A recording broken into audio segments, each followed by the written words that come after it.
ଆମର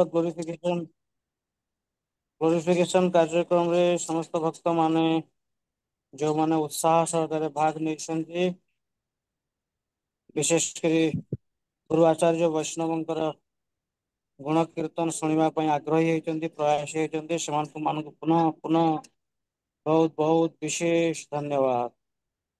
ଆଉ ଆଜି ଆମ ଗହଣରେ ଆମ ଇସ୍କନ ଭୁବନେଶ୍ଵର ମନ୍ଦିରର ଅମୃତେଶ ଗୌର ପ୍ରଭୁ, ଯିଏକି ଏଠି ମନ୍ଦିରରେ ସେକ୍ରେଟାରୀ ଭାବରେ ତାଙ୍କର ସେବା ଦଉଛନ୍ତି। ଆଉ ତା ସାଙ୍ଗରେ ସଣ୍ଡେ କଂଗ୍ରିଗେସନ ଡେଭଲପମେଣ୍ଟ, ସଣ୍ଡେ କଂଗ୍ରିଗେସନ ଆଉ ତାଙ୍କୁ ଟୁର ନବା, ଦର୍ଶନୀୟ ସ୍ଥାନ ବୁଲେଇ ନବା, ଟ୍ରାଭେଲିଂ ଏସବୁରେ ବି ପ୍ରଭୁ ରହିଛନ୍ତି। ଆଉ ବିଶେଷ ଭାବରେ ତାଙ୍କର ବହୁତ ସୁନ୍ଦର ଗୁଣ ରହିଛି। ଏହା ଯେକୌଣସି ଶିଷ୍ୟ ଶିଷ୍ୟା ହୁଅନ୍ତୁ କିମ୍ବା ଯେକୌଣସି ଗୁରୁ ଆଚାର୍ଯ୍ୟ ସନ୍ନ୍ୟାସୀ ମନ୍ଦିରକୁ ଆସିଲେ ତାଙ୍କୁ ସ୍ୱାଗତ କରିବା, ତାଙ୍କର ଦେଖାଶୁଣା କରିବା, ବୁଝାମଣା କରିବାରେ ଆମର ଅମୃତେଶ ଗୌର ପ୍ରଭୁ ସବୁବେଳେ ଆକ୍ଟିଭ ଭାବରେ କାର୍ଯ୍ୟରତ ଥାନ୍ତି। ମନ୍ଦିରରେ କୌଣସି ବ୍ରହ୍ମଚାରୀଙ୍କର ଦେହ ପାହା ଭଲ ମନ୍ଦ ଏ ସୁବିଧା ଅସୁବିଧା ସମୟରେ ସମସ୍ତଙ୍କୁ ସମୟ ଦିଅନ୍ତି। ଆଉ ବିଶେଷ ଭାବରେ ସେ ଆମର ପରମ ପୂଜ୍ୟ ଭକ୍ତିଚାରୁ ସ୍ୱାମୀ ଗୁରୁ ମହାରାଜଙ୍କର ଶିଷ୍ୟ। ଆଉ ଯେମିତି ସବୁବେଳେ ଇସ୍କନ ପ୍ରତି ଲୟାଲଟି ଥିଲେ, ଲାଇଫ ତାଙ୍କର ସମ୍ପୂର୍ଣ୍ଣ ଜୀବନ ପ୍ରଭୁପାଦଙ୍କ ପ୍ରତି ସେ ସମର୍ପିତ କରିଥିଲେ। ଆଉ ଏ ସୋସାଇଟି ଟାକୁ ନିଜର ବୋଲି ସେ ଯେଭଳି ଭାବରେ ସେବା ଦେଇଛନ୍ତି ତାଙ୍କର ସମୟ ସୀମା ଭାବରେ, ତ ଯେମିତି ମହାରାଜାଙ୍କ ଭଳି ଆମର ଅମୃତେଶ ଗୌର ପ୍ରଭୁ ତାଙ୍କର ସମ୍ପୂର୍ଣ୍ଣ life dedicated towards ISKCON society. ସେ ସେଇଭଳି ଭାବରେ ମହାରାଜାଙ୍କର ଗୁଣ ଆଉ ମହାରାଜାଙ୍କର ପଦାଙ୍କ ଅନୁସରଣ କରି ସେ ତାଙ୍କର ସେବା କାର୍ଯ୍ୟର ଜାରି ରଖିଛନ୍ତି। ତ ଆଜି ପ୍ରଭୁ ବହୁତ ତାଙ୍କର ବ୍ୟସ୍ତ ବହୁଳ ସମୟ ଭିତରେ ଆଜି ଆମ ଭକ୍ତ ମାନଙ୍କୁ ଉତ୍ସାହ ପ୍ରଦାନ କରିବା ପାଇଁ ଆମ ସାଙ୍ଗରେ ଯୋଡି ହୋଇଛନ୍ତି। ସେ ଆମକୁ କିଛି ତାଙ୍କର ଅନୁଭୂତି ଆଉ ବୈଷ୍ଣବ ଗୁରୁ ଆଚାର୍ଯ୍ୟ ମାନଙ୍କର ମାଧ୍ୟମରେ ତ ଆମେ ଅମୃତେଶ୍ୱର ଗୌର ପ୍ରଭୁଙ୍କୁ ସ୍ୱାଗତ କରିବା। ଯଦିଓ ସେ ସମସ୍ତଙ୍କର ଜଣାଶୁଣା, ହେଲେ ବି ଆମେ ଥରେ ତାଙ୍କୁ ଆମର ପାରମ୍ପରିକ ପଦ୍ଧତିରେ ସ୍ୱାଗତ କରିବା। ଥରେ ସମସ୍ତେ ହରେ କୃଷ୍ଣ ମହାମନ୍ତ୍ର କହି ତାଙ୍କୁ ସ୍ୱାଗତ କରିବା। ସମସ୍ତେ କୁହନ୍ତୁ ହରେ କୃଷ୍ଣ ହରେ କୃଷ୍ଣ କୃଷ୍ଣ କୃଷ୍ଣ ହରେ ହରେ ହରେ ରାମ ହରେ ରାମ ରାମ ରାମ हरे हरे। अमृतेश्वर गौर प्रभु की जय। जय प्रभुपाद की जय। जय पावन श्री गुरुदेव की जय। जय। सदाई गौर प्रमानंदे। हरे हरे बोल। हरे कृष्ण। हरे कृष्णा। ଏହା ମୋର ପରମ ସୌଭାଗ୍ୟ ଯେ ଆଜି ଏଠାରେ ଆପଣ ମାନେ ସବୁ ଉପସ୍ଥିତ ବୈଷ୍ଣବ ମାନେ ମତେ ମୋ ଠାରୁ ଉତ୍ସାହ ମତେ କିଛି ଉତ୍ସାହ ପ୍ରଦାନ କରିବା ପାଇଁ ମତେ ପ୍ରଥମେ କହିବାକୁ ସୁଯୋଗ ଦେଇଛନ୍ତି, ତ ଏହା ମୋର ବହୁତ ବଡ ସୌଭାଗ୍ୟ। ଯଦିଓ ମୋର ସେପରି କିଛି ଗୁଣାବଳୀ ନାହିଁ, କିନ୍ତୁ ମୁଁ ଗୁରୁ ମହାରାଜଙ୍କର କିଛି ବିଷୟରେ କହିବାକୁ ଚାହୁଁଛି। ଯାହାବି ମୋର ये ସ୍ୱଳ୍ପ ଅନୁଭୂତି मर्चेंट ହେଇଛି, गौर प्रभु ना। ବିଶେଷ ମୋର କିଛି ଏତେ ଅନୁଭୂତି ନାହିଁ, କିନ୍ତୁ ଆପଣ ମାନଙ୍କ ଠାରେ ହିଁ ମୁଁ କିଛି କହିପାରିବି ଯଦି ଆପଣ ମାନେ କୃପା କରିବେ। ओम अज्ञानतिमिरन्धस्य ज्ञानाञ्जनशलाकया चक्षुरुन्मिलितं येन तस्मै श्रीगुरवे नमः। नमो विष्णुपादाय कृष्णपृष्ठाय भूतले श्रीमते लोकनाथ स्वामी निति नामिने। नमो विष्णुपादाय कृष्णपृष्ठाय भूतले श्रीमते भक्तिवेदांत स्वामी निति नामिने। नमस्ते सारस्वते देवे गौरवाणी प्रचारिणे निर्विशेष शून्यवादी पाश्चात्य देशतारिणे। श्रील प्रभुपाद की जय। श्रील गुरुदेव की जय। हरे कृष्णा। ମୁଁ ଇସ୍କନରେ ଆସିଲା ଦିନ ଠାରୁ କୋଲକାତାରେ ଯେବେଠାରୁ ମୁଁ ପୁରା ସମ୍ପୃକ୍ତ ହେଇଛି ଇସ୍କନ ସହିତ, ତ ସେଦିନ ଠାରୁ ମୁଁ ପରମ ପୂଜ୍ୟ ଶିଲ ଲୋକନାଥ ସ୍ୱାଇଁ ଗୁରୁ ମହାରାଜଙ୍କ ସଂସ୍ପର୍ଶରେ ଆସିବାର ସୌଭାଗ୍ୟ ପ୍ରାପ୍ତ ହେଇଛି। ଖାସ କରି ମୁଁ ତାଙ୍କର ସଙ୍ଗ ବେଶୀ କ୍ଲୋଜ ଭାବରେ ପ୍ରାପ୍ତ ହେଲି ଯେତେବେଳେ ମୋ 50 ବର୍ଷ ଜଳଦୂତ ଯାତ୍ରା ଆୟୋଜନ କରାଯାଇଥିଲା କୋଲକାତାରେ ଏବଂ ମହାରାଜଙ୍କ ପ୍ରତି ମୋର ବିଶେଷ ଆକର୍ଷଣ ସେଇ ସମୟରେ ଜାଗୃତ ହେଇଛି। ତାପରେ ମୁଁ ଯେତେବେଳେ ଭୁବନେଶ୍ୱର ଆସିଲି ମହାରାଜଙ୍କ ବିଷୟରେ ଆହୁରି ବେଶୀ ଜାଣିବାକୁ ପ୍ରାପ୍ତ ହେଲି। କାଲକାଟାରେ ରହିବା ସମୟରେ ମହାରାଜଙ୍କର 2-3 ଜଣ ଅତି ପ୍ରିୟ ଶିଷ୍ୟ ମୋର ବହୁତ ଏଲଡରଲି ଗଡ ବ୍ରଦର୍ସ ସେମାନେ ମତେ ତାଙ୍କର ପ୍ରେମ ଦେଇ ମତେ ଭକ୍ତିରେ ଦୃଢ କରେଇଲେ। ହିଜ୍ ଗ୍ରେସ୍ ହନୁମାନ ପ୍ରାଣ ପ୍ରଭୁ ଆଉ ତାପରେ ହିଜ୍ ଗ୍ରେସ୍ ବିଲ୍ୱମଙ୍ଗଳ ଠାକୁର ପ୍ରଭୁ ଆଉ ହିଜ୍ ଗ୍ରେସ୍ ବୈକୁଣ୍ଠ ନାୟକ ପ୍ରଭୁ ମଧ୍ୟ ଥିଲେ ବ୍ୟାକ୍ ସାଇଡ ରେ। କାରଣ ସେ ଧୀରେ ଧୀରେ ତାପରେ ମୁଁ ତାଙ୍କୁ ମଧ୍ୟ ଜାଣିବାକୁ ପାଇଲି। ଭୁବନେଶ୍ଵର ମଧ୍ୟ ମୁଁ ଆସିଥିଲି ଯେତେବେଳେ ତ ଏପରି ଭାବେ ମହାରାଜଙ୍କ ବିଷୟରେ ମୁଁ ବହୁତ କିଛି ଜାଣିବାକୁ ପାଇଲି। ତାପରେ ମହାରାଜଙ୍କ ସେଇ ମୁଭି ଟା ଦେଖିଲି ଯୋଉ ଦ ଲଷ୍ଟ ଭିଲେଜ ବହୁତ ସୁନ୍ଦର ଭାବରେ ମହାରାଜ ସେଥିରେ ତାଙ୍କ ଷ୍ଟୋରି ବା ସେପରି କିପରି ମହାରାଜ ଷ୍ଟାର୍ଟ କରିଛନ୍ତି ଏ ସବୁ କିଛି ସେ ବିଷୟରେ କହିଲେ। ମୁଁ ବହୁତ ଇନ୍ସପାୟାର୍ଡ ହେଲି ମହାରାଜଙ୍କ ବିଷୟରେ ଯେତେବେଳୁ ସେ ଶ୍ରୀମଦ୍ ଭକ୍ତିଚରଣ ସ୍ୱାଇଁ ମହାରାଜ କହିଲେ ତାଙ୍କର ପ୍ରବଚନ ଗୁଡିକରେ ଏବଂ ତାଙ୍କର ବ୍ୟାସ ପୂଜା ଯେତେବେଳେ ସୁରଟରେ ଅର୍ଗାନାଇଜ ହେଇଥିଲା 2016 ମସିହାରେ ତ ସେଇ ବର୍ଷ 2 ଜଣ ମହାରାଜ ଶ୍ରୀ ଶ୍ରୀମଦ୍ ଭକ୍ତିଚରଣ ସ୍ୱାଇଁ ମହାରାଜ ଶ୍ରୀ ଶ୍ରୀମଦ୍ ଲୋକନାଥ ସ୍ୱାଇଁ ମହାରାଜ 2 ଜଣ ଗୋଟିଏ ବ୍ୟାସ ଆସନରେ ବସି ସୁନ୍ଦର ଭାବରେ ସେ ବ୍ୟାସ ପୂଜା ଆୟୋଜନ ହେଇଥିଲା। ମତେ ସୌଭାଗ୍ୟ ମିଳିନଥିଲା ମୁଁ କୌଣସି କାରଣବଶତଃ ମୁଁ ଯାଇପାରିନଥିଲି ସେଇ ବର୍ଷ ମୋର ବହୁତ ଇଚ୍ଛା ଥିଲା ଯିବାକୁ। କିନ୍ତୁ ସେଇ ସୌଭାଗ୍ୟଟି ମୋର ନଥିଲା। ସେଇ ବ୍ୟାସ ପୂଜାରେ 2 ଜଣ ମହାରାଜ ଯୋଉ ଏକତ୍ରିତ ଭାବେ ବସି କ୍ଲାସ ଦବା କୀର୍ତ୍ତନ କରିବା କଥା କହିବା ଗ୍ଲୋରିଫିକେସନ କରିବା ପ୍ରଭୁପାଦଙ୍କ ବିଷୟରେ କହିବା ତାହା ଶୁଣି ମୁଁ ଅନଲାଇନରେ ଦେଖି ମୁଁ ବହୁତ ପ୍ରଭାବିତ ହେଇଥିଲି। ଏବଂ ଇସ୍କନରେ ତାପରେ ମୁଁ ଯେତେବେଳେ ଶୁଣିଲି ଶିଲ ପ୍ରଭୁପାଦ କିପରି ଶ୍ରୀ ଶ୍ରୀମଦ୍ ଲୋକନାଥ ସ୍ୱାଇଁ ଏତେ ଭଲ ପାଆନ୍ତି ସେ ଏଇ ଫ୍ୟାନ ଟା ଲଗେଇ ଦଉ ଶିଲ ପ୍ରଭୁପାଦ କେମିତି ଭଲ ପାଆନ୍ତି ଶ୍ରୀ ଶ୍ରୀମଦ୍ ଲୋକନାଥ ସ୍ୱାଇଁ ଗୁରୁମାଙ୍କୁ ତାହା ଜଣା ପଡିଲା ଯେତେବେଳୁ ଶ୍ରୀ ଶ୍ରୀମଦ୍ ଭକ୍ତିଚରଣ ସ୍ୱାଇଁ ମହାରାଜ ତାଙ୍କର ଶିଲ ପ୍ରଭୁପାଦଙ୍କର ଏ ଜଗତର ଅନ୍ତିମ ଲୀଳା ଗୁଡିକୁ ବିଶ୍ଳେଷଣ କରୁଥିଲେ।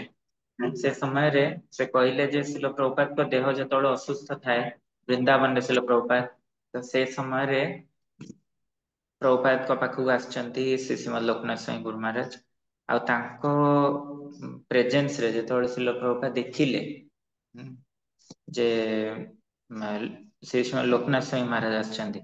ଆଉ ମହାରାଜ ଆସିଛନ୍ତି ତା ଆଗରୁ ଶିଲ ପ୍ରଭୁପାଦ ତାଙ୍କୁ ଆପଣ ଜାଣିଛନ୍ତି ଯେ ପ୍ରଭୁପାଦ କିପରି ତାଙ୍କୁ ପଦଯାତ୍ରା ପ୍ରାରମ୍ଭ କରିବାକୁ କହିଛନ୍ତି। ଆଉ ମହାରାଜ କିପରି ସଂଘର୍ଷ ମଧ୍ୟରେ ପଦଯାତ୍ରାକୁ ପ୍ରାରମ୍ଭ କରିଛନ୍ତି। ପଦଯାତ୍ରା ସଂଘର୍ଷ ମଧ୍ୟରେ ଆରମ୍ଭ କରିଛନ୍ତି। ଯାହା ଏତେ ସଂଘର୍ଷ ମଧ୍ୟ ପ୍ରାରମ୍ଭ ହେଇଥିଲା କିନ୍ତୁ ମହାରାଜ ତାକୁ ଗୋଟେ ସମ୍ପୂର୍ଣ୍ଣ ରୂପେ ତାକୁ ଆଗେଇ ଚାଲିଛନ୍ତି ଏବେ ବି ଯାହାକି ଏବେ ଆମେ ଦେଖିବାକୁ ପାଉଛେ ଯେ 100ଟାରୁ ମଧ୍ୟ ଉର୍ଦ୍ଧ୍ୱ ଦେଶରେ ଏ ପଦଯାତ୍ରା ଚାଲି ରହିଛି। ଆଉ ବହୁତ ବହୁତ କିଲୋମିଟର ଭକ୍ତ ମାନେ ସବୁ ପଦଯାତ୍ରା କରୁଛନ୍ତି ଆନନ୍ଦରେ ତାଙ୍କର ଜୀବନ ଉତ୍ସର୍ଗ କରୁଛନ୍ତି ମୁଁ ହଁ ସେଇ ସମୟରେ କଣ ହେଲା ନା ପ୍ରଭୁପାଦ ଯେତେବେଳେ ଶୁଣିଲେ ଯେ ଲୋକନାଥ ସ୍ୱାଇଁ ମହାରାଜ ଆସିଛନ୍ତି ତ ସେତେବେଳେ ପ୍ରଭୁପାଦ କହିଲେ ଯେ ମୁଁ ପଦଯାତ୍ରାରେ ବୁଲକ କାର୍ଟରେ ଯାଇ ପରିକ୍ରମା କରିବି ଗୋବର୍ଦ୍ଧନର ତ ସମସ୍ତେ ଆଶ୍ଚର୍ଯ୍ୟ ହେଇଗଲେ ପ୍ରଭୁପାଦ ଆପଣ କର ଲେଉଟେଇ ପାରୁନାହାନ୍ତି ଆପଣ ଏବେ ପରିକ୍ରମା କରିବେ ଏଇଟା କିପରି ସମ୍ଭବ ହେଇପାରିବ ତ ପ୍ରଭୁପାଦ ସେତେବେଳେ ତାଙ୍କୁ ବୁଝେଇଲେ କୌଣସି ଉପାୟରେ ତାଙ୍କୁ କୃଷ୍ଣ ଦାସ ଯୋଉ ଅକିଞ୍ଚନ କୃଷ୍ଣ ଦାସ ବାବାଜୀ ମହାରାଜଙ୍କ ମାଧ୍ୟମରେ କନଭିନ୍ସ କରାହେଲା ଯେ ନା ଆପଣ ଯିବେନି ନହେଲେ ତମାଲ କୃଷ୍ଣ ମହାରାଜ ରେଡି ହେଇଯାଇଥିଲେ ହଁ ପଠେଇବା ପ୍ରଭୁପାଦ ତ ଯାହା ବି ହଉ ତ ସେଇ ସମୟ ପରଠାରୁ ଶ୍ରୀ ଶ୍ରୀମଦ ଲୋକନାଥ ସ୍ୱାଇଁ ଗୁରୁମାଜଙ୍କର ଏ ପଦଯାତ୍ରା ପାର୍ଟି ଆଜି ମଧ୍ୟ ଏତେ ସୁନ୍ଦର ଭାବରେ ପ୍ରଚାର କରୁଛି ମୁଁ କହିବା ଭୁଲ ହବନି ଯେ ବହୁତ ଭକ୍ତ ଏବେ ମଧ୍ୟ ଇସ୍କନ ଜଏନ କରିବାକୁ ଯେତେ ସଙ୍କୋଚବଦ୍ଧ କିନ୍ତୁ ପଦଯାତ୍ରା ଜଏନ କରିବାକୁ ବହୁତ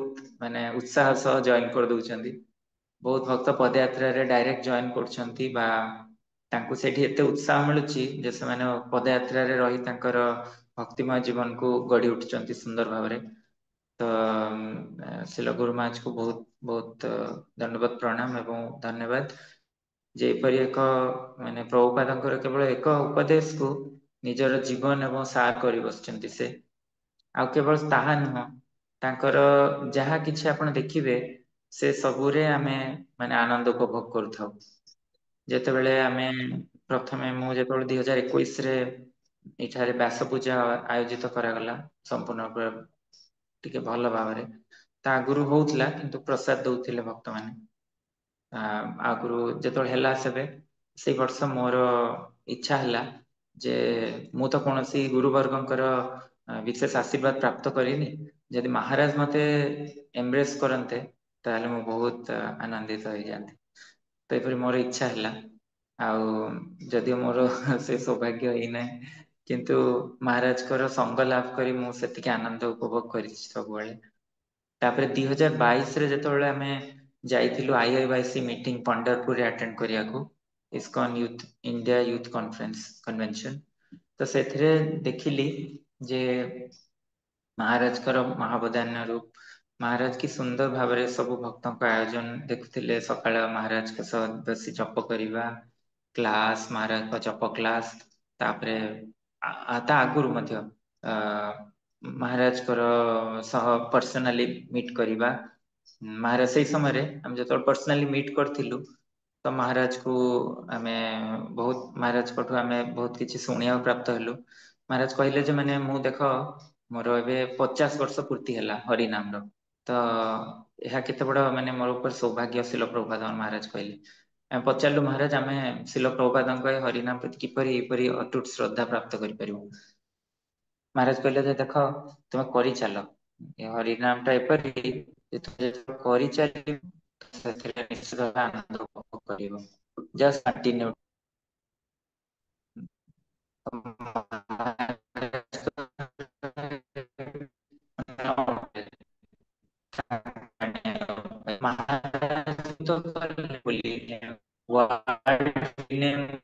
ମାନେ ଦୃଢ ଭାବ କରାଯାଉନଥିଲା। ତାହା ସମ୍ପୂର୍ଣ୍ଣ ରୂପେ ସୁନ୍ଦର ଭାବରେ ତାପରେ ପାଳନ ମହାରାଜକୁ ପ୍ରୟାସ କରି ଯେବେ ଯାଇପାରୁଛନ୍ତି ସେପ୍ଟେମ୍ବର 7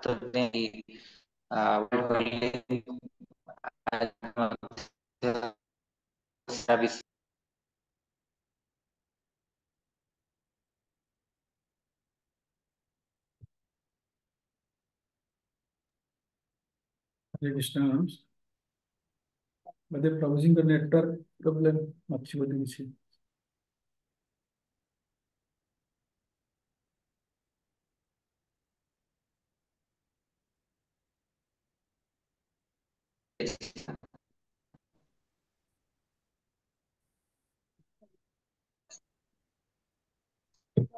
You're not sure.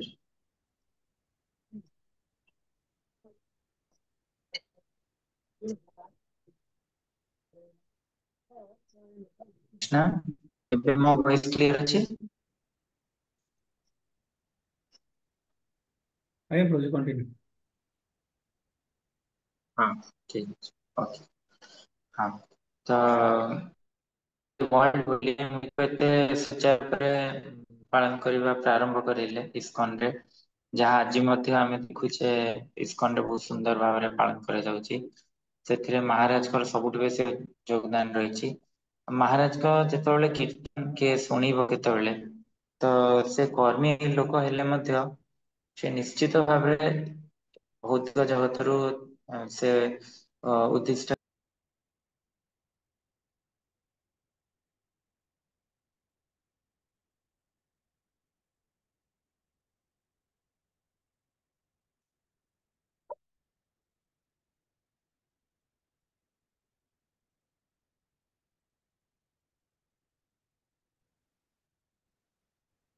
ଆଚ୍ଛା, ଯେହେତୁ ଇଣ୍ଟରନେଟ ଟିକେ ସ୍ଲୋ ଅଛି ମୁଁ ଭିଡିଓ ଅଫ୍ କରିଦଉଛି। ତ ମହାରାଜ ସଂକୀର୍ତ୍ତନ ବା କୀର୍ତ୍ତନ ଯେତେବେଳେ ମହାରାଜ ଭୁବନେଶ୍ୱରରେ କୀର୍ତ୍ତନ କରନ୍ତି ବା ଯେକୌଣସି ଜାଗାରେ ଆମେ କୀର୍ତ୍ତନ ମହାରାଜଙ୍କର ଆମେ ଶୁଣିଛୁ ଲାଇଭ, ତ ମନେ ଏପରି ଯେ ଆମେ ଆଉ ଏ ଜଗତରେ ନାହୁଁ। ଏପରି ସୁନ୍ଦର ଭାବରେ ମହାରାଜ କୀର୍ତ୍ତନକୁ ପ୍ରେଜେଣ୍ଟ କରନ୍ତି। କୀର୍ତ୍ତନ ମାଧ୍ୟମରେ ତାଙ୍କ ବକ୍ତୃତାକୁ ମଧ୍ୟ ପ୍ରେଜେଣ୍ଟ କରନ୍ତି ଜୟଧ୍ୱନି ଏବଂ ମଙ୍ଗଳାଚରଣ ସବୁ କିଛି, ତ ତାହା ମାନେ ଅତୁଳନୀୟ। ଖାସ କରି ମହାରାଜ ଯେତେବେଳେ ଆସିଥିଲେ ଜଣେ ଭକ୍ତ କହିଲେ ଯେ ମହାରାଜ ଆପଣ 5 ମିନିଟ କୀର୍ତ୍ତନ କରନ୍ତୁ। ତ ସେତେବେଳେ ମହାରାଜ କହିଲେ 5 ମିନିଟ ମୋ ଜୀବନରେ ମୁଁ କେବେ କୀର୍ତ୍ତନ କରିନି। ହଁ କୀର୍ତ୍ତନ କଲା ମାନେ ମିନିମମ୍ ଅଧଘଣ୍ଟେ ହବ। ତ ଏହିପରି ମହାରାଜଙ୍କର କୀର୍ତ୍ତନ ପ୍ରତି ଉତ୍ସାହ ଆଉ ସେଇ ପ୍ରେମରେ କୀର୍ତ୍ତନ ସେ କରିଥାନ୍ତି ଯେ ସବୁ ଭକ୍ତ ମାନେ ଆନନ୍ଦରେ ପୁରା ନାଚି ଉଠନ୍ତି। ମହାରାଜ ଯେତେବେଳେ ଭୁବନେଶ୍ୱର ଆସନ୍ତି ସେ ଫେଷ୍ଟିଭାଲ ର ନାଁ ଦିଆଗଲା ଆନନ୍ଦ ମହୋତ୍ସବ। ବହୁତ ସୁନ୍ଦର ନାଁଟି ଖୋଜି ଭକ୍ତ ମାନେ ଦେଇଛନ୍ତି। ବାସ୍ତବରେ ଆନନ୍ଦ ମହୋତ୍ସବ ଆମ ମାନଙ୍କ ପାଇଁ ଆଉ ଆମେ ମାନେ ଖାସ କରି ଯେତେବେଳେ ମାନେ ଅନେକ ଶିଲ ପ୍ରଭୁପାଦଙ୍କର ଭକ୍ତ ମାନଙ୍କର ଏଇପରି ଶିଷ୍ୟ ମାନଙ୍କର ଉନ୍ନତ ଶିଷ୍ୟ ମାନଙ୍କ ସଙ୍ଗ ପ୍ରାପ୍ତ କରିପାରୁନାହୁଁ।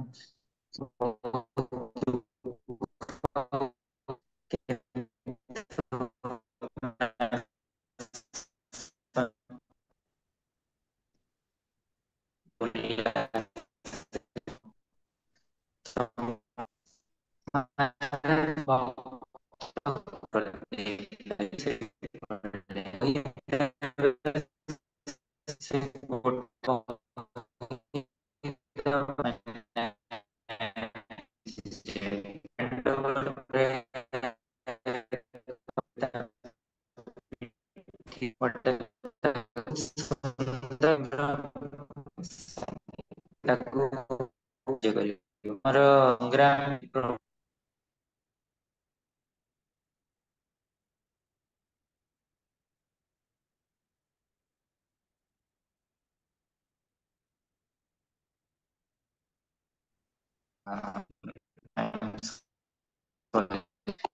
ଭିଡିଓ ରଖିଛି ହେଲେ ବି ଯେତେବେଳେ ଆମର ଭକ୍ତ ସଂଗ୍ରାମ ଏଇଠି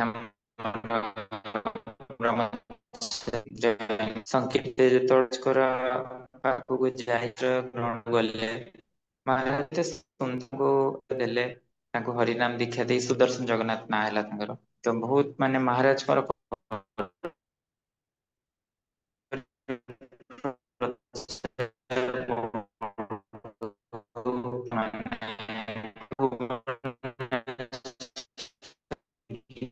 ଯିବାର ହେଇଥାଏ ମାନେ ଭକ୍ତ ଯିଏ ମ୍ୟାନେଜମେଣ୍ଟ ଇସୁ ଖରାପ ଲାଗୁ ଆମେ ତାଙ୍କୁ ମଧ୍ୟ ଯୋଡିବା ଆଉ ଉତ୍ସାହ ପ୍ରଦାନ କରିବା ମହାରାଜ ଏଇପରି ମାନେ ଭାବ ଦେଖି ମାନେ ଲାଗେ ଗୁରୁ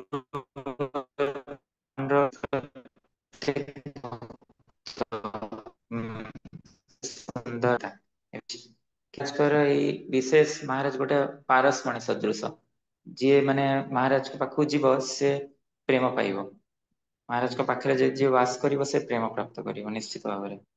ତ ଏହା ଏକ ସୌଭାଗ୍ୟ ଯେ ଆମେ ମହାରାଜଙ୍କର ଏତେ ଯଦି ବେଶୀ ସଙ୍ଗ ନ ପ୍ରାପ୍ତ କରିଛୁ ତାପରେ ଆମେ ବ୍ରହ୍ମଚାରୀ ସଙ୍ଗୋତ୍ସବରେ ଆମେ ଯାଇଥିଲୁ। ଶିଶୁମାନ ଲୋକନାଥ ସାଇ ମାଛଙ୍କର ମାନେ ବ୍ରହ୍ମଚାରୀ ସଙ୍ଗୋତ୍ସବ ନୁହଁ ବ୍ରହ୍ମଚାରୀ ମାନେ ଏକାଠି ଆମେ ଟ୍ରିପ ରେ ଯାଇଥିଲୁ। ତ ସେଇଠି ଆମେ ମହାରାଜଙ୍କର ବିଶେଷ ସଙ୍ଗ ପ୍ରାପ୍ତ କଲୁ।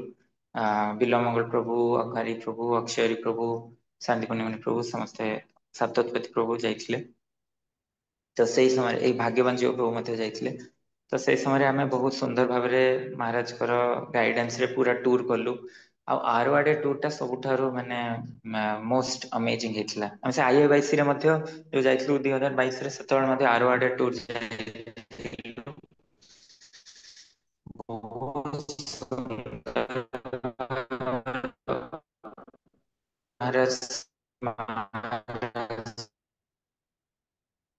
ପୁରା ତାର ପୂର୍ଣ୍ଣ ସ୍ବରାଜକୁ ବୁଝିବ ଆମ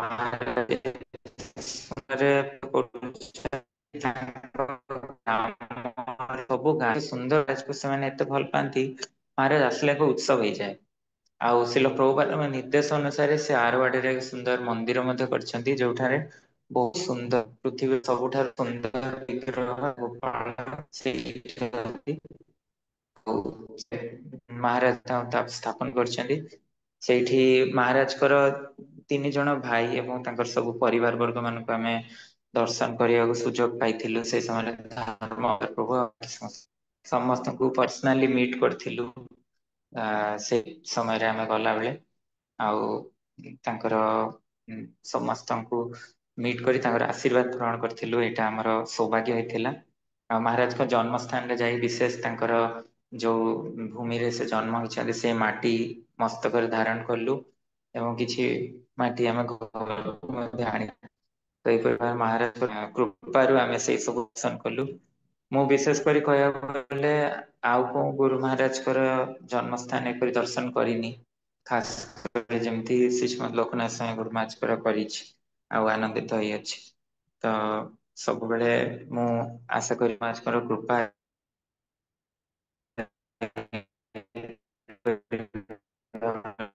ଯେତେବେଳେ ବି ମହାରାଜ ଆଉ ଭକ୍ତି ଲୋକନାଥ ସ୍ୱାଇଁ ମହାରାଜକୁ ତ ଦୁଇ ଜଣଙ୍କୁ ଏକାଠି ଦେଖିଲେ ମୋର ବହୁତ ଖୁସି ହୁଏ।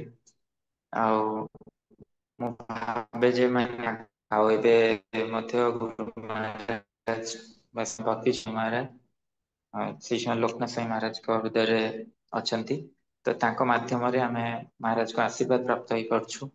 ତାଙ୍କର ଚାଲି ତାଙ୍କ ହସିବା ତାଙ୍କର କଥା କହିବା ତାଙ୍କର ସ୍ମାଇଲ କରିବା ତାଙ୍କର ସବୁ କିଛି କାର୍ଯ୍ୟ ବହୁତ ସୌନ୍ଦର୍ଯ୍ୟମୟ ଆଟ୍ରାକ୍ଟିଭ ବା ଏକ୍ସଟ୍ରା ଅର୍ଡିନାରୀ ବିୟୁଟିଫୁଲ। ତ ଏ ସୌଭାଗ୍ୟ ମୋର ପ୍ରାପ୍ତ ହେଇଛି ଯେ ମୁଁ କିଛି ସେବା ପ୍ରାପ୍ତ କରିନି କିନ୍ତୁ ମହାରାଜ ସଙ୍ଗ ବହୁତ ଲାଭ କରିଛି ତାଙ୍କର ପ୍ରିୟ ଶିଷ୍ୟ ମାନଙ୍କ କୃପାରୁ।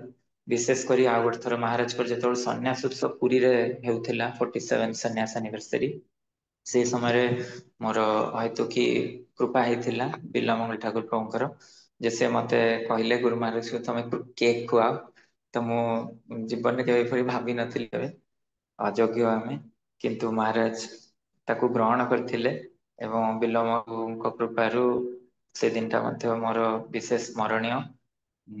ଆଉ ଗୁରୁ ମହାରାଜଙ୍କର ମାନେ ଶ୍ରୀଷ୍ମଦ ଲୋକନାଥ ସ୍ୱାଇଁ ଗୁରୁ ମହାରାଜଙ୍କର କୃପା ସବୁବେଳେ ପତିତ ମୋ ଉପରେ ଥାଉ। ଏଇ ଆଶୀର୍ବାଦ ମୁଁ ଚାହୁଁଅଛି ମହାରାଜଙ୍କ ଠାରୁ ଏବଂ ଆପଣ ମାନଙ୍କ ଚରଣରେ ମଧ୍ୟ ମୋର ଦଣ୍ଡବତ ପ୍ରଣାମ। ଜୟ ଶ୍ରୀ ଶ୍ରୀମଦ ଲୋକନାଥ ସ୍ୱାଇଁ ଗୁରୁ महाराज की जय। श्री श्रीमद शिल गौर गोविंद साईं गुरु महाराज की जय। जगत गुरु शिल प्रभुपाद की जय। ହରେ କୃଷ୍ଣ। ଅମୃତେଶ ଗୌର ପ୍ରଭୁ ବହୁତ ସୁନ୍ଦର ଭାବରେ ଗୁରୁ ମହାରାଜଙ୍କର ଗ୍ଲୋରିଫିକେସନ ଆମକୁ ଶୁଣେଇ କହିଲେ ତାଙ୍କର ଅନୁଭୂତି ଆଉ ମତେ ବିଶେଷ ଭାବରେ ଲାଗିଲା ଯେ ଆମଠୁ ବି ସେ ଅଧିକା ଗୁରୁ ମହାରାଜଙ୍କ ସାଙ୍ଗେ ପରିଚିତ ଆଉ ଅଧିକା ପରିମାଣରେ ସଙ୍ଗେ ସାନିଧ୍ୟ ଆଉ ଲାଭ କରିଛନ୍ତି ବହୁତ ସୁଯୋଗ ବି ପାଇଛନ୍ତି ଗୁରୁ ମହାରାଜ ସାଙ୍ଗରେ ମିଶିବାର କୋଉଠି ବ୍ୟାସ ପୂଜା ଫେଷ୍ଟିଭାଲ ରେ କୋଉଠି ସନ୍ନ୍ୟାସ ଆନିଭର୍ସରୀରେ କୋଉଠି ଆଇସି ମିଟିଂ ପଣ୍ଡରପୁରରେ ବିଭିନ୍ନ ଭାବରେ ବିଭିନ୍ନ ପ୍ରକାର ଅନୁଭୂତି କହି ସେ ଆମକୁ ଆପ୍ଲାଇଜ କଲେ ଗୁରୁ ମହାରାଜଙ୍କର ଗ୍ଲୋରିସ୍ ବିଷୟରେ ଶୁଣେଇଲେ ଯଦିଓ ତାଙ୍କର ଟିକେ ନେଟୱାର୍କ ଇସ୍ୟୁ ରହିଥିଲା ପ୍ରୋବ୍ଲେମ ଏତେ ସାଉଣ୍ଡ ଅଡିବୁଲ ନାହିଁ କିନ୍ତୁ ପ୍ରଭୁଜୀ ଭୁବନେଶ୍ୱରରେ ନାହାନ୍ତି ବାଲୁଗାଁ ରେ ଅଛନ୍ତି ଆଉ ଥରେ କେବେ ପୁଣି ସେ ଭୁବନେଶ୍ୱରରେ ଅବସ୍ଥାନ କରୁଥିବା ସମୟରେ ଆମେ ପୁଣି ଆଉ ଥରେ କେବେ ସୁଯୋଗ ନବା ଆମେ ଆଉ ଥରେ ପୁଣି ତାଙ୍କ ମୁଖରୁ ମହାଦେବଙ୍କର କ୍ୱାଲିଫିକେସନ ଶୁଣିବା ଆପଣ ସମସ୍ତଙ୍କର ଅବଗତ ନିମନ୍ତେ ଅମୃତେଶ ଗୌର ପ୍ରଭୁଙ୍କର ବଡ ଭାଇ ଆମର ଜଣେ ଅଛନ୍ତି ଗୁରୁ ଭାଇ ବି ଅନୁପମ ଗୌର ପ୍ରଭୁ ସେ ହାଇଦ୍ରାବାଦ ନା ବାଙ୍ଗାଲୋରରେ କୋଉଠି ପିଏଚ ଡି କରି ସର୍ଭିସ କରିଛନ୍ତି ସେ ଲୋକନାଥ ସ୍ୱାଇଁ ମହାରାଜ ଆମ ଗୁରୁ ମହାରାଜଙ୍କଠୁ ପ୍ରଥମେ ଦୀକ୍ଷା ନେଇଥିଲେ ତାପରେ ପରେ ଆମର ଅମୃତେଶ ଗୌର ପ୍ରଭୁ ଭକ୍ତି ଗୁରୁ ମହାରାଜଙ୍କଠୁ ଦୀକ୍ଷା ପ୍ରାପ୍ତ ହେଇଛନ୍ତି ଏଭଳି ଭାବରେ ଆମର ପାରିବାରିକ ସମ୍ବନ୍ଧ ସମ୍ପର୍କ ଅତୁଟ ଭାବରେ ରହିଛି ତ ବହୁତ ବହୁତ ଧନ୍ୟବାଦ ଅମୃତେଶ ଗୌର ପ୍ରଭୁଙ୍କୁ ହରେ କୃଷ୍ଣ ଏବେ ଆମର ରଣଛୋଡ଼ ରାୟ ପ୍ରଭୁ ବରିଷ୍ଠ ଗୁରୁବ୍ରତ ଭୁବନେଶ୍ୱରରେ ଅଛନ୍ତି କମିଶନରେଟ ପୋଲିସ ଡିପାର୍ଟମେଣ୍ଟରେ କାମ କରୁଛନ୍ତି ସେ ବି ତାଙ୍କର କିଛି ଅଭିଜ୍ଞତା ଆଉ ଅନୁଭବ ଆମକୁ ଗୁରୁମାଙ୍କ ବିଷୟରେ କହିକି ଶୁଣେଇବେ ଆମ ରଣଛୋଡ଼ ରାୟ ପ୍ରଭୁଙ୍କୁ ବର୍ତ୍ତମାନ ଅନୁରୋଧ କରୁଛୁ ସେ କହିବେ ହରେ କୃଷ୍ଣ हरे कृष्ण प्रभु आवाज ठीक रे आସୁଛି प्रभु हरे कृष्ण यस प्रभु जी कंटिन्यू धन्यवाद ओम ज्ञानतिमिरान्धस्य ज्ञानाञ्जनशलाकया चक्षुर्मिलितं येन तस्मै श्रीगुरवे नमः नमो विष्णुपदाय कृष्णपृष्ठाय भूतले श्रीमते लोकनाथ स्वामी नामिने। नमो विष्णुपदाय कृष्णपृष्ठाय भूतले श्रीमते भक्तिवेदांत स्वामी नामिने। नमस्ते सारस्वते देवे गौरवाणी प्रचारिणे निर्विशेष शून्यवादी पाश्चात्य देश धारिणे। जय श्री गुरुदेव की जय श्री प्रभुपाद की जय। हरे कृष्ण।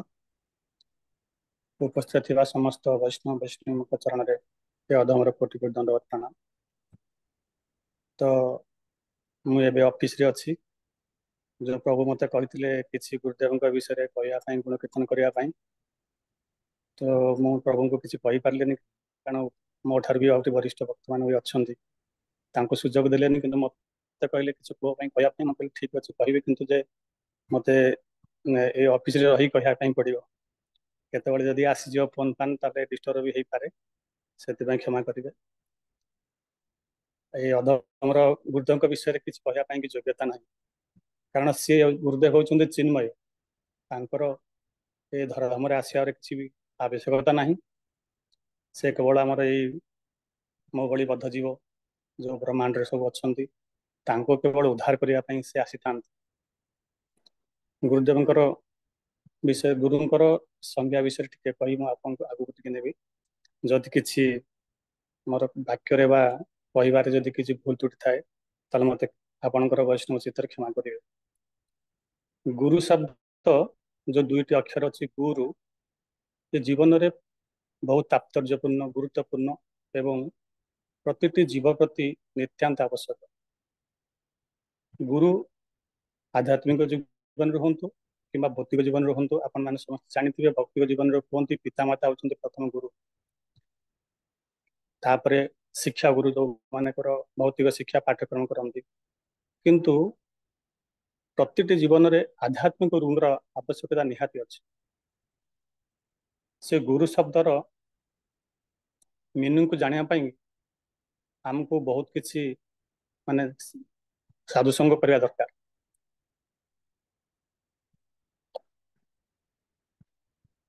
मझे मझे एमती डिस्टर्ब मत क्षमा करेंगे। तो आध्यात्मिक गुरु पदारविंद में आश्रय ग्रहण करने एक नगण्य क्षुद्र जीव समस्त प्रकार विपद मुक्त होता है। से जदि गुरुकर पदाश्रय करुच्ची समस्त प्रकार विपद मुक्त होता है।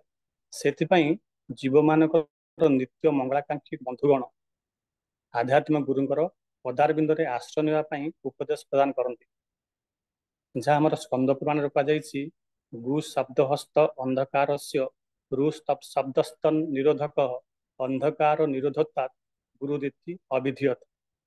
गु शब्दर अर्थ अंधकार एवं रु शब्दर अर्थ जी अंधकार दूर को नियंती एवं आलोक मार्ग को दर्शा।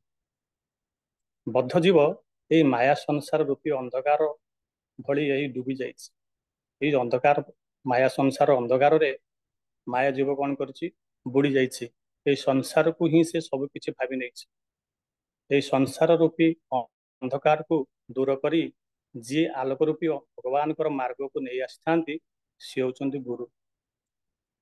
गुरु एक साधारण व्यक्तित्व नुहति सी होचंती जड़े शुद्ध भक्त भगवान प्रतिनिधि निजजन प्रियजन एवं बद्धजीवर मंगलाकांक्षी बंधु।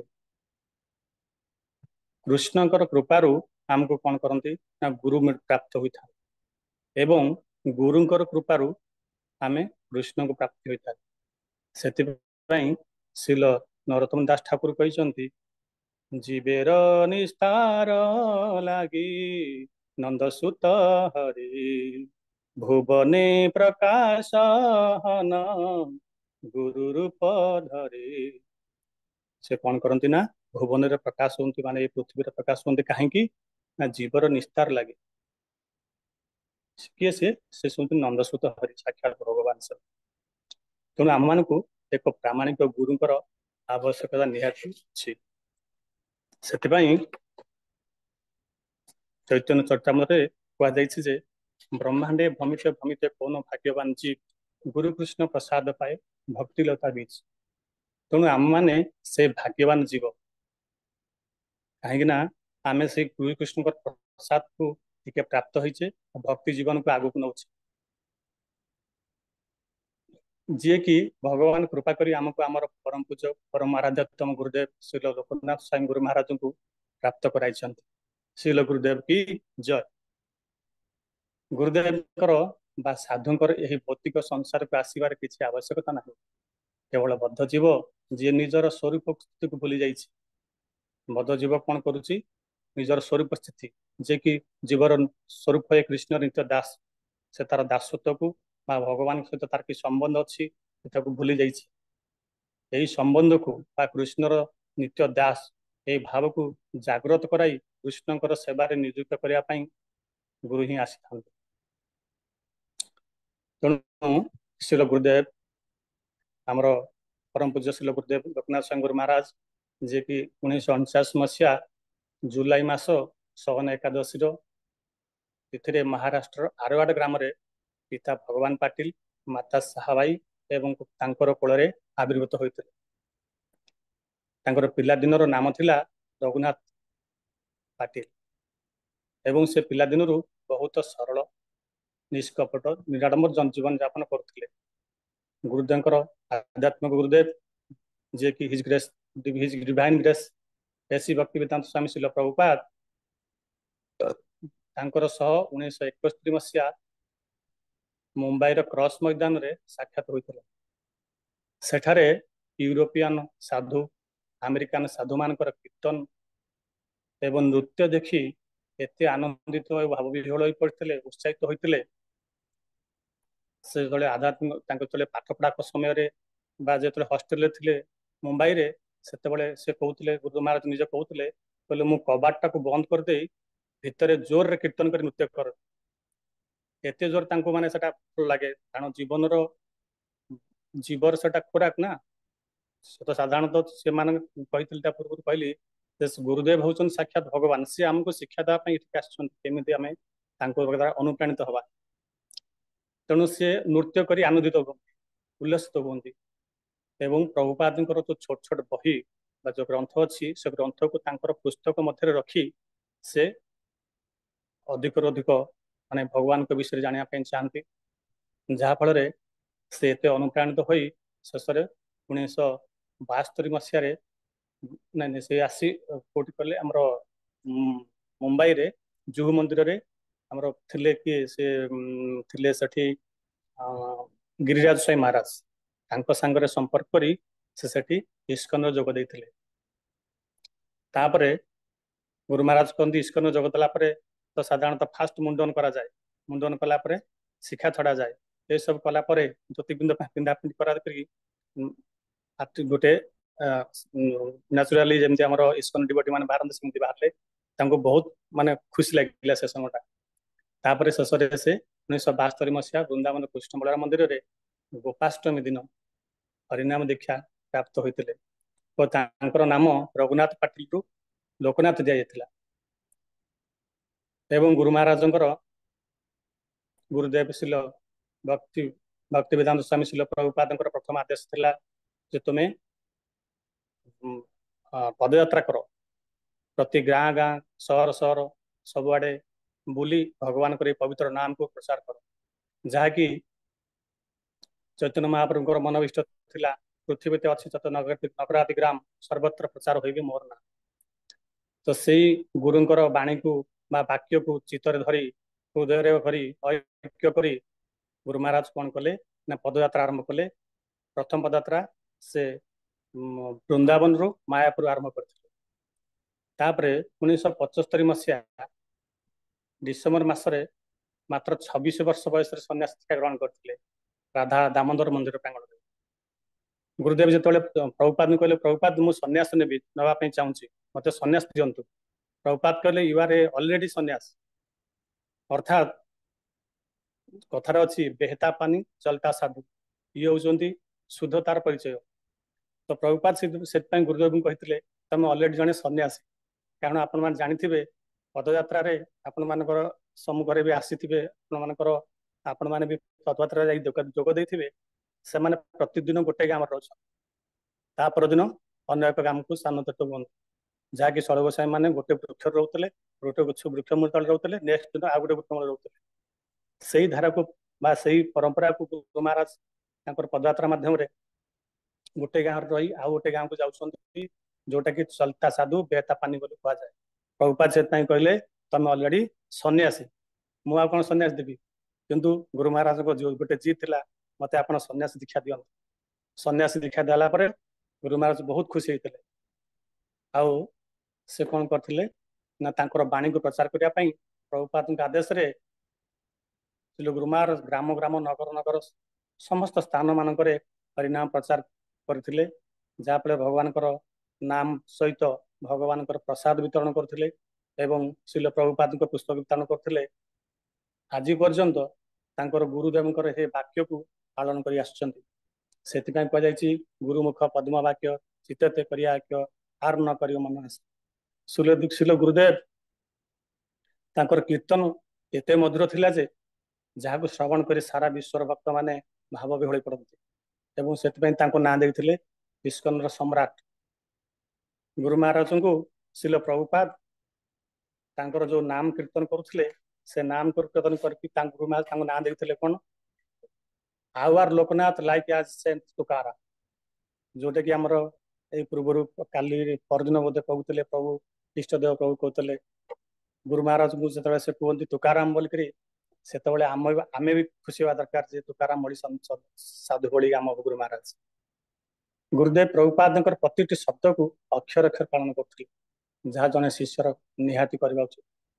शिल गुरुदेव जने उत्तम साधु थे जहाँ श्रीमद भागवत में वर्णना कर तितिक्षव कारुणिका सुहृद सर्वदेहिना अजात शत्रुवत शांत साधव साधु भूषण जने साधु व सहनशील से जने सहनशील दयालु एवं सकल देही मानकर अहितुकी हिताकांक्षी शत्रु भाव रहित समस्त सद्गुणर अधिकारी तथा शांत सरल स्वभाव ये समस्त गुण शिल प्रभु गुरुदेव निकट में अच्छी पाखे अच्छी। गुरुदेव किपरि अंतर्जामी तार एक उदाहरण मुझे दौची आपण मैंने जानी कोविड-19 यही समय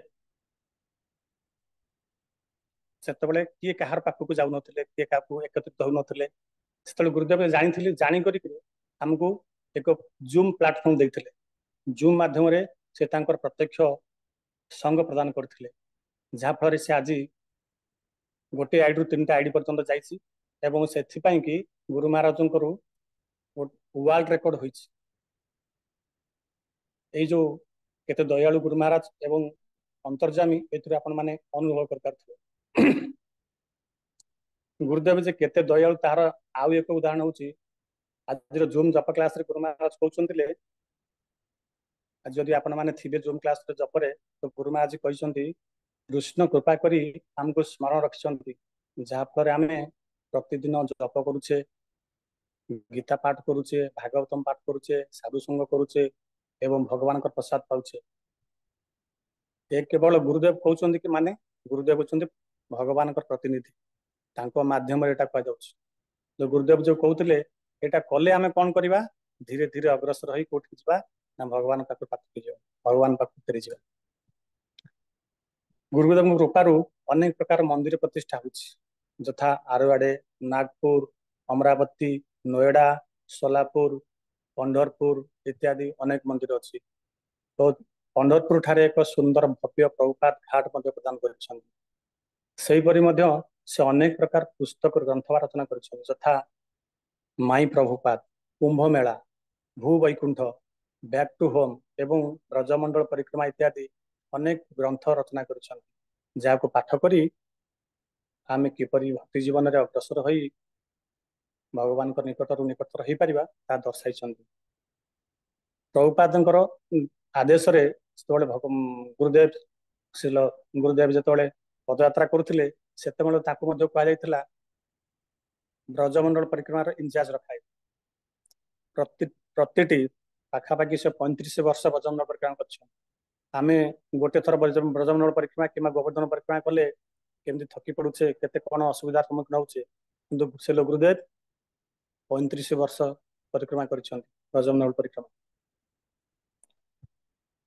से गुरुदेव सहित ये अधमर साक्षात हुए 1913 मसीहा पुरी ठारे श्रीमान ବୈକୁଣ୍ଠ ନାୟକ ନାୟକ ପ୍ରଭୁଙ୍କର କୃପାରୁ ତାଙ୍କ ସାଙ୍ଗରେ ଭେଟ ହୁଏ ଏବଂ ଯେତେବେଳେ ଖୁବ କମ ଭକ୍ତ ଥାନ୍ତି, ଯଥା ସେମାନଙ୍କ ଭିତରେ ବିଷ୍ଣୁ ପ୍ରଭୁ ଥିଲେ, କିଶୋର ପ୍ରଭୁ ଥିଲେ, ସନ୍ତୋଷ ପ୍ରଭୁ, ସୁନୀଲ ପ୍ରଭୁ, ତ୍ରିଲୋଚନ ପ୍ରଭୁ ଏବଂ ଜଗନ୍ନାଥ ପୁରୀ ପ୍ରଭୁ, ଯେତେବେଳେ ଗୁରୁଦେବ ଆସନ୍ତି ଭୁବନେଶ୍ୱର, ସେତେବେଳେ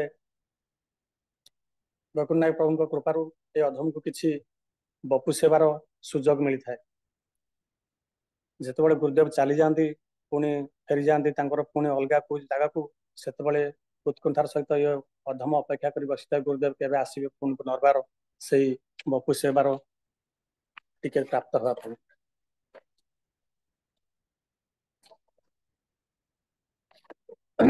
ଏଇଭଳି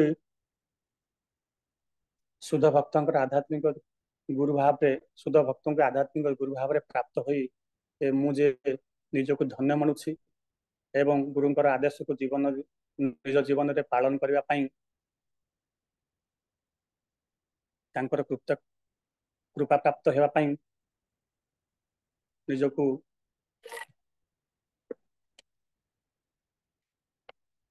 ସବୁବେଳେ ତାଙ୍କ ନିକଟରେ, ତାଙ୍କ ପାଦ ପଦ୍ମରେ ମତ ରହୁ, ଏଇଟାକୁ ମୁଁ ସବୁବେଳେ ପାଇଁ ପ୍ରାର୍ଥନା କରୁଛି। ତାଙ୍କୁ କୃପାପାତ୍ର ହେବା ପାଇଁ କି ଏଇଭଳି ନିଜ ଜୀବନରେ ପାଳନ କରି ତାଙ୍କର କୃପା ପାତ୍ର ହେବା ପାଇଁ ହିଁ ଶିଷ୍ୟର ପ୍ରଥମ କର୍ତ୍ତବ୍ୟ ହୋଇଥାଏ, ହେବା ଉଚିତ। ଗୁରୁଦେବଙ୍କର ବାକ୍ୟକୁ ସବୁବେଳେ ନିଜକୁ କୃପା ପାତ୍ର କରିବା ପାଇଁ କିମ୍ବା ତାଙ୍କର ବାକ୍ୟକୁ ନିଜର ଇଷ୍ଟ ବୋଲି ଭାବିବା ଦରକାର ଏବଂ ତାଙ୍କ କଥାକୁ ବାକ୍ୟକୁ ସବୁବେଳେ ପାଳନ କରିବା ଉଚିତ। ମୁଁ ଗୋଟେ ଅନୁଭୂତି କହୁଛି, ଗୁରୁମା ସାଙ୍ଗରେ ତାଙ୍କର ବ୍ରଜମଣ୍ଡଳ ପରିକ୍ରମା କରିବା ପାଇଁ ମୁଁ ଥରେ ଯାଇଥିଲି। ତ ପଞ୍ଚକୋଶୀ ପରିକ୍ରମା କରିବା ପାଇଁ ଯେତେବେଳେ ମୁଁ ଗଲି, ସେତେବେଳେ ସାଧାରଣତଃ ପରିକ୍ରମାର ଫାଷ୍ଟରେ ଦଣ୍ଡବତ ପ୍ରଣାମ କରିକିରି ତାପରେ ପରିକ୍ରମା ଆରମ୍ଭ କରନ୍ତି। ମୁଁ ଯେତେବେଳେ ପରିକ୍ରମା କଲି, ଗୁରୁ ମହାରାଜ ସ୍ମରଣ କରିଥିଲି, ଶ୍ରୀକୃଷ୍ଣ ବଳରାମଙ୍କୁ ସ୍ମରଣ କରିଥିଲି, ନିତାଇ ଗୌରସୁନ୍ଦର ସ୍ମରଣ କରିଥିଲି ଏବଂ ପ୍ରଭୁପାଦଙ୍କୁ ସ୍ମରଣ କରି ଯେତେବେଳେ ଉଠେ, ସେତେବେଳେ ସାକ୍ଷାତ ମୋ ସାମ୍ନାରେ ଗୁରୁ ମହାରାଜ ପ୍ରକଟ ହେଇଛନ୍ତି। ସେ କଥା ଆଜି ପର୍ଯ୍ୟନ୍ତ ମୁଁ ଭାବ ବିହ୍ୱଳ ହେଇଯାଉଛି ଯେ ଗୁରୁ ମହାରାଜ କେମିତି ନିଜର ଅନ୍ତର୍ଯାମୀ ଯୋଉ କହୁଥିଲି, ସେ ସ୍ଥିତି କି ମୁଁ ବର୍ତ୍ତମାନ କହିବି ପାରୁନି, କାରଣ ସେତେବେଳେ ଏତେ ମୁଁ ଖୁସି ହେଇଯାଇଥିଲି ଯେ ମୁଁ ପ୍ରକୃତ କଣ ପ୍ରଭୁ ଆସିକରି ମୋ ପାଖରେ ମୋର ଆରାଧ୍ୟ ଗୁରୁଦେବ ଅଛନ୍ତି, ଦେଖିଲା ବେଳକୁ ସେ ଅଛନ୍ତି ମୋ ସାମ୍ନାରେ। ତାପରେ କିଛି ସମୟ ପରେ ସେ ସାଙ୍ଗେ ସାଙ୍ଗେ ପଳେଇଲେ, କିନ୍ତୁ ମୁଁ ଏଟା ଅଲୌକିକ ଭାବିଲି।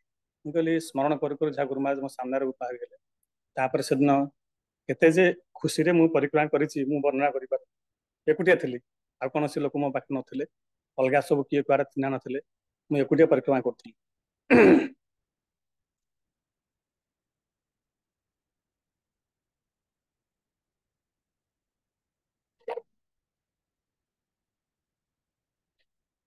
ଆଉ 5 ମିନିଟ କହି ମୁଁ ମୋ କଥାକୁ ବିରାମ ଦଉଛି। ଗୁରୁଦେବ, ମୁଁ ଏତିକି ପ୍ରାର୍ଥନା କରୁଛି, ଆପଣଙ୍କର କୃପା ମୋ ଭଳି ପତିତ ଜୀବ ପ୍ରତି ଜନ୍ମେ ଜନ୍ମେ ରହିଥାଉ। ଆପଣଙ୍କର ସେଇ ମହାନ କାର୍ଯ୍ୟକୁ ସଫଳ କରିବା ଦିଗରେ ଆପଣଙ୍କର ପ୍ରାଣ ପ୍ରିୟ ସେବକ ମାନଙ୍କର ସେବକ ଭାବେ ମୋର ମନ, ଶରୀର ଓ ବାକ୍ୟ ବ୍ରତି ରହୁ, ଏହା ହିଁ ମୋର କାମନା। ତା ଦେହର ଚରଣ ସେବି ଭକ୍ତ ସଙ୍ଗେ ବାସ, ଜନ୍ମେ ଜନ୍ମେ ହଏ ଏହି ଅଭିଳାଷ। ପରିଶେଷରେ ପ୍ରଭୁ ଜଗନ୍ନାଥଙ୍କ ନିକଟରେ ଏ ଅଧମ ପ୍ରାର୍ଥନା କରୁଛି, ଗୁରୁ ମହାରାଜଙ୍କୁ ସୁସ୍ଥ ଏବଂ ଦୀର୍ଘାୟୁ ରଖନ୍ତୁ, ଏତିକି କାମନା କରି ଅଧମ ବିରାମ ନେଉଛି। ଜୟ ଶ୍ରୀ ପ୍ରଭୁପାଦ କି ଜୟ, ଶ୍ରୀ ଗୁରୁଦେବ କି ଜୟ, ପତିତ ପାବନ ଶ୍ରୀ ଗୁରୁଦେବ କି ଜୟ। ଗୌର ପ୍ରେମାନନ୍ଦେ ହରି ହରି। मनसा कल्पतरुभ्यश्च कृपासिन्धुभ्यश्च पतितानां पावनेभ्यो वैष्णवेभ्यो नमो नमः। ଅନୁତ କୋଟି ବୈଷ୍ଣବ ବୃନ୍ଦ କି ଜୟ। ଯଦି କିଛି ବାକ୍ୟରେ କିଛି କାହାକୁ ଦୁଃଖ ଲାଗିଥାଏ, କଷ୍ଟ ଲାଗିଥାଏ, ମତେ କ୍ଷମା କରିବେ। ହରେ କୃଷ୍ଣ।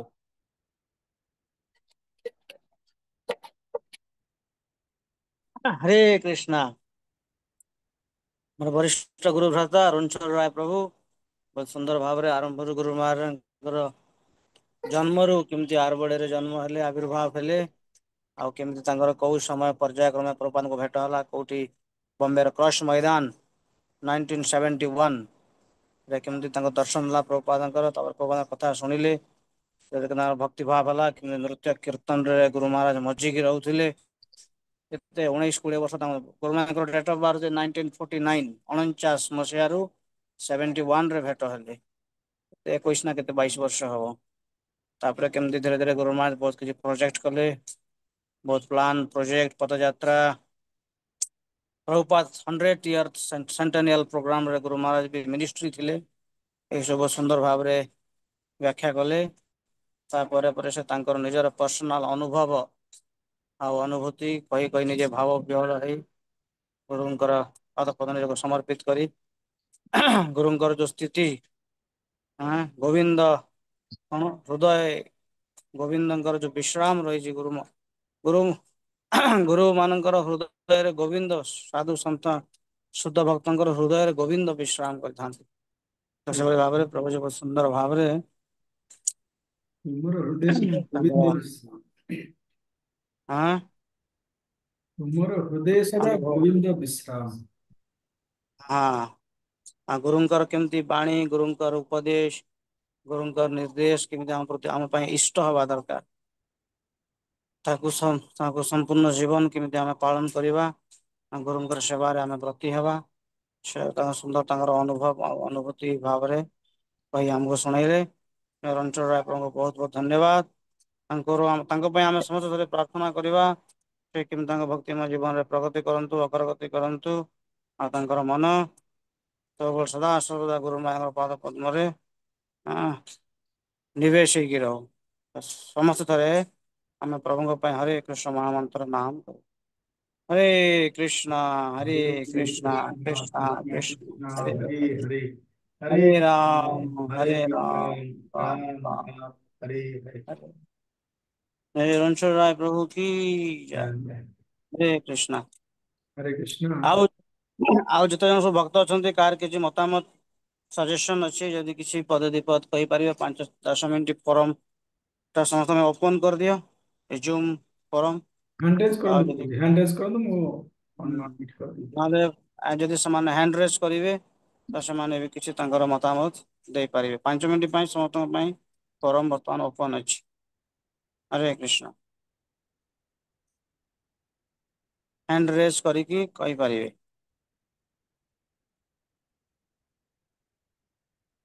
किसी मंतव्य किसी मतामत किसी करेक्शन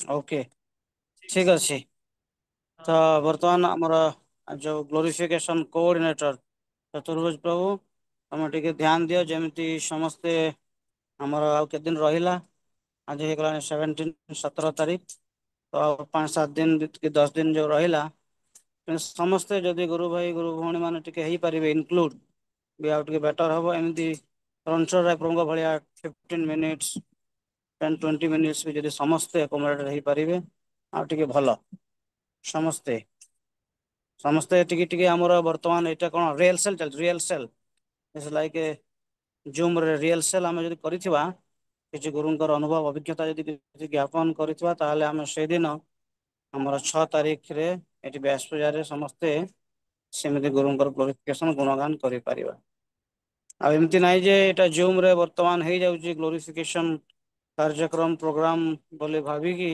आ से जुलाई 6 को न आसबार एमती किसी बंदोबस्त करतुनि समस्त जुलाई 6 आसी यहाँ को आउ थे सुंदर भाव में उपस्थापना करेंगे आमर ये अच्छा कि पांडु महाराज प्रभु पांडु महाराज प्रभु आज्ञा आज्ञा। हरे कृष्णा पांडु महाराज प्रभु हियरिंग यस प्रभु। हरे कृष्ण हाँ समस्त को दंडवत प्रणाम। दंडवत दंडवत और केवल return voice return is clear केवे प्रभु। हो ମୁଁ ଅଛି ଟ୍ରେନରେ ମୁଁ କାଲି ପହଞ୍ଚିବି। काली पहुंचे ओके ठीक अच्छे तुम आसिले कर ग्लोरिफिकेशन काया ठाकुर प्रभु जॉइनिंग करना काया ठाकुर प्रभु काया ठाकुर नॉट जॉइनिंग ओके ठीक अच्छे। हरे कृष्णा।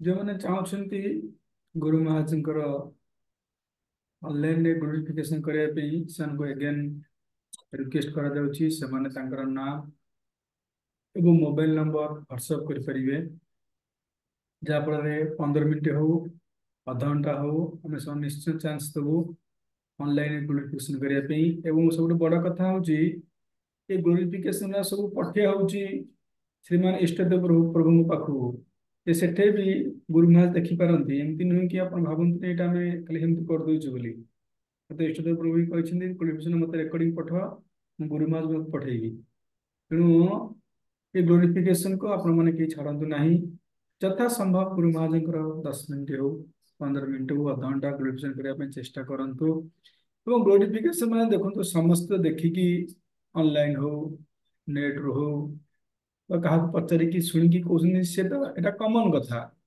किंतु रियलाइजेशन पॉइंट सब बेटर जमीक आज आम रंचरा प्रभु कहले अनुभूति कथा कहले तेणु आम गुरु महाराज कौन अनुभव करें आम अनुभूति कौन अच्छी दयाकोर यदि आप वर्णना करेंगे 5-10 मिनट बहुत निश्चिंत सुंदर रेकर्डिंग करके गुरु महाराज पाखे यार सब उपस्थापन करवा हरे कृष्ण ठीक अच्छे आम ଆମର ଇଏ ଅଛନ୍ତି କି ତ୍ରିବିକ୍ରମ ପଣ୍ଡିତ ପ୍ରଭୁ? आज्ञा आज्ञा आज्ञा अच्छा प्रभु Hare Krishna Pandit Prabhu hearing Trivikram Pandit Prabhu if you come Pranati, you can unmute now. ତାଙ୍କୁ ବି ଟିକେ ଫୋନ କରି କହିବ ଗ୍ଲୋରିଫିକେଶନ ପାଇଁ। ପ୍ରଭୁଜୀଙ୍କର ଅଛି ଡେଟ୍ ଅଛି ଅଛି ତ ଡେଟ୍ ଅଛି ଠିକ ଅଛି ଓକେ ଠିକ ଅଛି ହରେ କୃଷ୍ଣ ଆମର କାଲିର ଭକ୍ତମାନଙ୍କ ଟିକେ ଲିଷ୍ଟ ଆପଣଙ୍କୁ କହିଦେଉଛି ଆପଣ ମାନେ ଟିକେ ଶ୍ରବଣ କରନ୍ତୁ କାଲି ଆମ ଗହଣରେ ଅଛନ୍ତି ଶ୍ରୀମାନ ଜଗନ୍ନାଥ ପ୍ରଭୁଜୀ ଅମରାବତୀ ଇସ୍କନର ଏବଂ ଅଘାରୀ ପ୍ରଭୁଜୀ ଇସ୍କନ ଭୁବନେଶ୍ୱର 18-19 अच्छा आम पाखे श्रीमान धीरनायक प्रभु आम जो पदयात्रा लीडर उत्कल पदयात्रा लीडर 20 तारिख आम पाखे अच्छा 20 तारिख अच्छा जो वेदांत चैतन्य प्रभु प्रभुजी व्यस्त बहुल जीवन रू सी आमको 5:30 ରୁ 6:30 करेंगे कथा गुरुमाता गुण कीर्तन करिए 5:30 ରୁ 6:30 के समय बाहर करिया तापर आम पाखे रमण कृष्ण प्रभु पद्मावली प्रभु अनंत प्रभु सब अच्छा आपको अनुरोध माने हम आप चेक करूँ जे जो ग्रुप रे अच्छे चेक करूँ से टिके टाइम भ्यारी करुच्ची कारण आम शुद्ध भक्त टाइम जे आम एडजस्ट करें आम टाइम भी से एडजस्ट करेंगे ना मनकर प्रभुजी कहते 5:30 मत समय होची आम कह ना नहीं आमको प्रभुजी 7:45 दिंतु आम मिस करदे तेणु से टाइम आमको जॉइन करा पड़ो आपको अनुरोध आप चेक करूँ टाइमटा मुझे आनाउंस कर दूची काली आम ठीक टाइम अच्छी जो दिन भ्यारी हम मुझे टाइम आपको पूर्व जनईदेवी तथापि आप ग्रुप रे चेक करेंगे ठीक अच्छे हरे कृष्ण बहुत बहुत धन्यवाद पंचकल्पतरुभ्यश्च कृपा सिन्धुभ्यैव च पतितानां पावनेभ्यो वैष्णवेभ्यो नमो नमः। जय श्री अनंत कोटि वैष्णव वृंद की जय। कृपावन जगत गुरु श्री प्रभुपाद की जय। परम पूज्य श्री लोकनाथ स्वामी गुरु महाराज की जय। निताय गौर प्रेमानंदे हरे हरे।